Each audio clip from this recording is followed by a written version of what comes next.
আর এবার যে খবরের দিকে নজর রাখবো, চাকরি ফেরতের দাবিতে ফের পথে যোগ্য চাকরিহারারা। আন্দোলনকারীরা কিন্তু ফের এবার পথে। চাকরিহারাদের সঙ্গে এবার সঙ্গে রয়েছেন বিরোধী দলনেতা শুভেন্দু অধিকারী। এসএসসি ইস্যুতে বিধানসভার বাইরে বিজেপির বিক্ষোভ। চাকরি চুরির অভিযোগে বিক্ষোভ বিজেপির। শুভেন্দু অধিকারী তিনি কিন্তু কার্যত চাকরি চুরির অভিযোগকে সামনে রেখে ফের সরব হয়েছেন এবং চাকরি ফেরতের দাবিতে ফের পথে নামতে চান যোগ্য চাকরিহারারা। শুভেন্দু অধিকারী তিনি কিন্তু বিধানসভার গেটের সামনে বিক্ষোভ দেখান এবং তিনি চাকরিহারাদের পাশে রয়েছেন। এসএসসি ইস্যুতে বিধানসভার বাইরে বিজেপির বিক্ষোভ, সে বিক্ষোভের ছবি আপনাদের দেখিয়েছিলাম। চাকরি চুরির অভিযোগে ফের মাঠে এবার বিজেপি।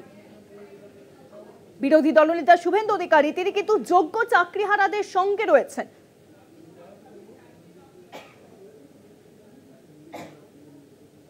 আন্দোলনকারী চাকরিহারাদের সঙ্গে রয়েছেন শুভেন্দু অধিকারী। এসএসসি ইস্যুতে ফের সরব বিরোধী দলনেতা। যোগ্যদের চাকরিতে বহাল রাখা হোক, বিরোধী দলনেতা তিনি কিন্তু আজ জানিয়েছেন সুপ্রিম কোর্টে যাক রাজ্য সরকার।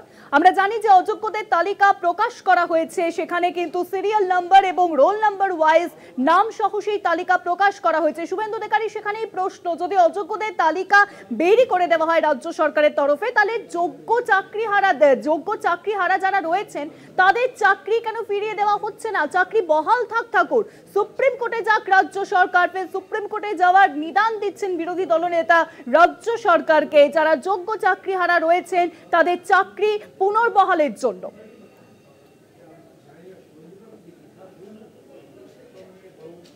আরো জানাবেন, ফোন লাইনের সঙ্গে রয়েছেন আমাদের প্রতিনিধি দুর্গা দাস বন্দ্যোপাধ্যায়। দুর্গা দা, দেখো, আজকে বিধানসভার বিশেষ অধিবেশনের প্রথম দিন ছিল এবং এই বিধানসভার বিশেষ অধিবেশনের প্রথম দিনেই সরকারের বিরুদ্ধে সরব হলো বিরোধী রাজনৈতিক দল বিজেপির কর্মীরা। তারা আজকে বিধানসভার সাউথ গেটে এসে বিক্ষোভ দেখায় এবং তাদেরকে পুলিশ সঙ্গে সঙ্গে গ্রেপ্তার করে।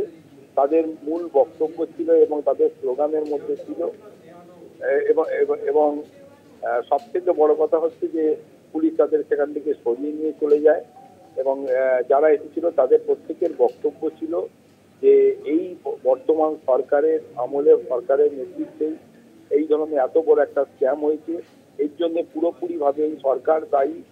এবং এরপরেই কিন্তু তারা, যেহেতু তুমি জানো যে বিধানসভার গেট বা বিধানসভার এলাকাতে এই ধরনের বিক্ষোভ কর্মসূচি করা যায় না, পুলিশ আগে থেকেই রেডি ছিল এবং তাদেরকে তারা সরিয়ে নিয়ে চলে যায়। কিন্তু এবং বিজেপির যে সমস্ত কর্মী সমর্থকরা আছে তারা সরকারের থেকে শুধু আঙুল তুলেছে বা বিরোধিতা করেছে তা নয়, সব থেকে বড় কথা, এবং বিরোধী দলনেতা শুভেন্দু অধিকারী তার উপস্থিতিতেই এই ঘটনাটি ঘটে এবং পুরো বিষয়টি নিয়েই এলোপি পরবর্তীকালে এই সমস্ত দায়িত্ব থেকে শুরু করে এই যে এত বড় একটা স্ক্যাম, সেই স্ক্যামের সমস্ত দায় সরকারের ঘাড়ে চাপিয়েছেন এবং তিনি আগামী দিনের দেশ থেকে ছাড়বেন বলে জানিয়েছেন। অনেক ধন্যবাদ দুর্গাদা। ফোন লাইনের সঙ্গে ছিলেন আমাদের প্রতিনিধি দুর্গা দাস বন্দ্যোপাধ্যায়। 1806 জনের যে চাকরি বাতিল হয়েছে, অযোগ্য প্রার্থী প্রকাশ করা হয়েছে এসএসসির তরফে এবং তারপরেই কিন্তু শুভেন্দু অধিকারী তিনি আজকে প্রশ্ন তোলেন, তাহলে যোগ্য চাকরিহারা যারা রয়েছেন তাদের পুনর্বহাল করা হোক তাদের চাকরিতে।